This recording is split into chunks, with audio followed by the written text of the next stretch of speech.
Saran Lok Sabha seat से रोहिणी आचार्य मैदान में हैं। लालू यादव की सुपुत्री हैं, पहली बार चुनावी मैदान में उतरी हैं। साथ में उनसे बात करते हैं। रोहिणी जी, न्यूज नेशन में स्वागत है आपका। पहली बार चुनावी मैदान में उतरी हैं, आपके पिता की कर्म भूमि है, आरजेडी का गढ़ माना जाता है। आपको कितनी उम्मीद है इस बार के चुनाव में? धन्यवाद न्यूज नेशन की। हाँ, ये मेरे पिताजी की कर्मभूमि है सारण, और यही कर्मभूमि मेरी भी बन गई।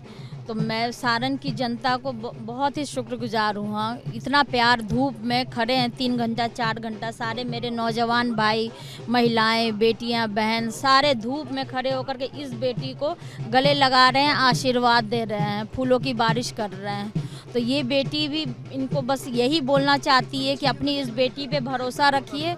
ये बेटी आपके हर एक भरोसे पे खरा उतरेगी और आप एक दिन गर्व से कहिएगा कि बेटी सांसद हो तो रोहिणी आचार्य जैसी। बीजेपी वाले लगातार आरोप लगा रहे हैं कि भाई विदेश से आए कि बीजेपी वाले लगातार ये कह रहे हैं कि भाई रोहिणी जी विदेश से आई हैं, चुनाव जीतने के बाद फिर विदेश चली जाएंगी। आपके ऊपर सीधा आरोप लगा रहे हैं। ये उनकी ओछी सोच है। हम बिहारी पहले हैं, विदेश में मेरे पति काम करते हैं। आई आशीर्वाद। ये उनकी ओछी सोच है। हम बिहारी बेटी, बिहारी, हम एक मिनट बात कर लें दो यार। हम बिहारी बेटी, बिहारी बहू हैं। हम विदेश में मेरे पति काम करते हैं, जहाँ पति काम करता है वहीं हमारा कर्तव्य है कि साथ साथ में रह करके पति का सहयोग करें, बाल बच्चों का देखभाल करें। और ये आपने अपने पिता को अपनी किडनी दी, आपने अपने पिता को किडनी दी, उनको जीवन दान में, इसको लेकर के भी राजनीति हुई, तो उस समय आपको क्या महसूस हुआ था? उस पर क्या करना चाहेंगे आप? नहीं, ये तो मैंने तो अपना बेटी धर्म निभाया। मेरा कर्तव्य था कि माँ बाप का सेवा करना है। तो उसमें अब उनको, बीजेपी वाले को मिर्ची लग रही है, उनके वो ऐसा ना अपने माँ बाप का सेवा कर सके, या ना ही उनको कभी उस तरह का सेवा का भी भाव मिला है। तो वो तो ओछी सोच है, उनकी ओछी हरकतें जो अंड बंड बोले जा रहे हैं। बाप बेटी के रिश्ते पे भी वो लोग प्रश्न चिन्ह लगा रहे हैं। बेटी का जो त्याग की तपस्या कर रही है, जो बेटी अपना सर्वस्व निछावर अपने माँ बाप की सेवा में कर रही, वो भी उनको नागवारा है। रोहिणी कह रहे हैं कि वो हैट्रिक लगाएंगे। इसके पहले वो राबड़ी जी को भी हरा चुके हैं, इसके पहले भी वो आरजेडी के प्रत्याशी को हरा चुके हैं, लालू यादव से भी उनका सामना हो चुका है। तो रोहिणी कहाँ टिकने वाली है? हम तो टिकने वाले कहाँ हैं उनके आगे? वो इतने मेरे बुजुर्ग हैं, मेरे अभिभावक हैं, उनसे तो हम आशीर्वाद खाली मांग रहे हैं कि अपनी इस बेटी को आशीर्वाद दीजिए। और हैट्रिक लगाना, जिताना, वो तो सारण की जनता ही डिसाइड करेंगी। अभी सारण की जनता ये अपनी इस बेटी को इतना आशीर्वाद प्यार दे रही है। मुझे पूरा यकीन है कि सारण की माँ, बेटी, युवा साथी सारे इस बार अपनी इस सारण की बेटी को जिताएंगे और सारण की जनता की जीत होगी, सारण की महिलाओं बेटियों की जीत होगी। बीजेपी का दावा है कि बीजेपी, यहाँ हम लोग रुक रख करके स्वागत कर रहे हैं, खासतौर पे महिलाएं बहुत स्वागत कर रही हैं रोहिणी आचार्य का। जहाँ भी गाँव से निकल रही हैं और महिलाएं फूल माला पहना रही हैं, फूलों की वर्षा कर रही हैं। एक सवाल और उठता है कि लोकसभा चुनाव में हालांकि केंद्रीय मुद्दे होते हैं, लेकिन आपको क्या लगता है कि यहाँ सबसे बड़ा मुद्दा आपके हिसाब से क्या है? सबसे बड़ा मुद्दा यहाँ पे बेरोजगारी है। हाँ, बेरोजगारी है, सड़क नहीं है, स्वास्थ्य का बहुत खराब हालत है, साफ पानी नहीं है, और महिला सुरक्षा का बहुत बड़ा मुद्दा है। महिलाओं को मेन स्ट्रीम में लाना बहुत ज़रूरी है। महिलाएं, यहाँ के प्रतिनिधि बोले कि महिलाओं को घर में सजा धजा करके बैठाना चाहिए। वो उनकी बहुत ही गलत महिला विरोधी सोच है, महिला विरोधी भाषा है। महिलाओं को पूछने वाला था कि कभी महिलाओं को सजा धजा कर रखो, ये बयान भी आया था। जी हाँ, तो ये उनकी प्रणाम रूढ़िवादी सोच है उनकी, वो महिला विरोधी है। हाँ, वो अपनी बेटियों को आगे बढ़ा रहे हैं और यहाँ की बेटियों को चाहते हैं कि सजा धजा के घर में बंद रखें। प्रणाम, आशीर्वाद दिए, आशीर्वाद। ऐसे ही इनका काफिला चल रहा है, गांव-गांव में महिलाएं रुक रही हैं, आशीर्वाद दे रही हैं, फूल मालाएं पहना रही हैं। काफी समर्थक इनके साथ हैं जो आरजेडी के समर्थक हैं और एनडी गठबंधन के जो महिलाएं मतलब फाइटर प्लेन उड़ा रही हैं, महिलाएं बॉर्डर पे सुरक्षा के लिए खड़ी है। महिला पहलवान बेटियां भारत विदेश में जाकर के भी अपना भारत का डंका बजा रही हैं, जीत करके मेडल ला रही हैं। और ये बीजेपी वाले का इतना ओछी सोच है जो बोलते हैं कि भरोसा है कि मोदी का मैजिक चलेगा, मोदी की गारंटी पर लोग भरोसा करेंगे। नहीं, मोदी जी का मैजिक कब चलेगा? जब यहाँ पे धरातल पे मोदी जी तो नहीं आकर के रोड बनवाएंगे, मोदी जी तो महिला बेटियों से नहीं मिलेंगे, यहाँ के सारण की जनता से तो नहीं मिलेंगे।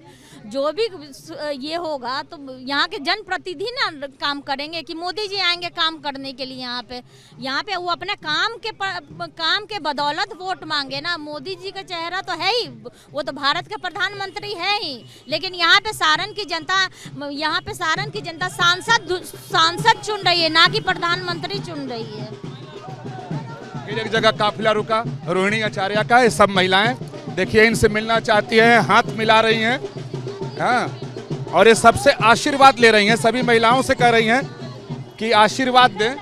हालांकि सारी महिलाएं हाथ अपनी अपनी बात भी कह रही हैं। जी, तस्वीरों के दिन बोल रही है कि बच्चा लोग पढ़ लिख कर कैसे घर में बैठा हुआ है, बताइए।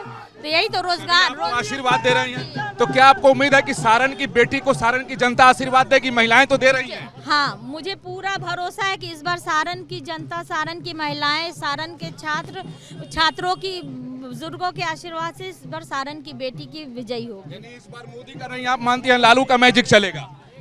काम का मैजिक चलेगा। यहाँ पे मुद्दा है काम, बेरोजगारी। हाँ, आप काम दीजिए, बेरोजगारी दूर भगाइए, सड़क बनाइए, सब सुख सुविधा सब दीजिए, उसका मैजिक चलता है यहाँ पे। राम मंदिर को लेकर बीजेपी वालों को बड़ा भरोसा है कि ये काम आएगा।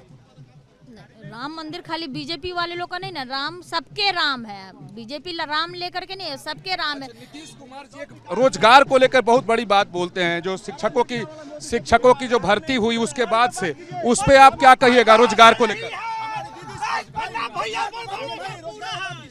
रोजगार, हाँ, रोजगार,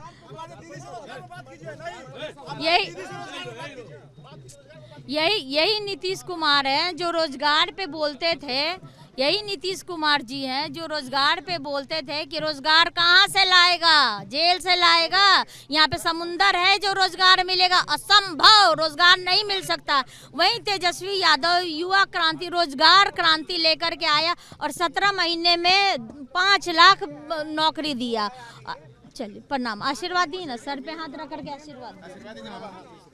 तो अब वो क्रेडिट ले रहे हैं, जितना भी तेजस्वी यादव ने काम किया 17 महीने में, नौकरियां बांटी, अब उसका वो क्रेडिट ले रहे हैं। यही नीतीश कुमार बोलते थे असंभव, रोजगार नहीं मिल सकता है। हाँ, अब वो क्रेडिट ले रहे हैं। एक अंतिम सवाल कि आपके पिताजी, माताजी, भाई सब लोग राजनीति में हैं, राजनीतिक पदों पे रहे हैं, और इसी बात को लेकर के जो विपक्षी पार्टियां हैं वो घेराबंदी करती हैं कि राबड़ी जी भी मुख्यमंत्री रही, लालू यादव भी मुख्यमंत्री रहे, उनके सुपुत्र भी यानी आपके भाई भी उप मुख्यमंत्री रहे, फिर ये लोग विकास का मुद्दा क्यों उठाते हैं? नहीं, बीजेपी के साथ जो है वो कौन सा परिवार है, कौन सा परिवारवादी के बदौलत वो चुनाव लड़ रहे हैं। पूरे बिहार में जितना भी है सबका देखिए, सारे परिवारवादी को ही टिकट मिला है। ये लोग हर समय मुद्दा बनाते।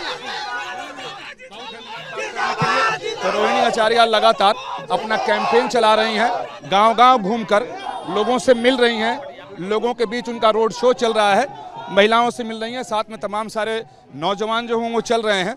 और इस बात का उनको भरोसा है कि जिस तरीके से यहाँ पर शिक्षकों की भर्ती हुई, लोगों को रोजगार दिया गया, तो रोजगार एक मुद्दा यहाँ पर बनेगा।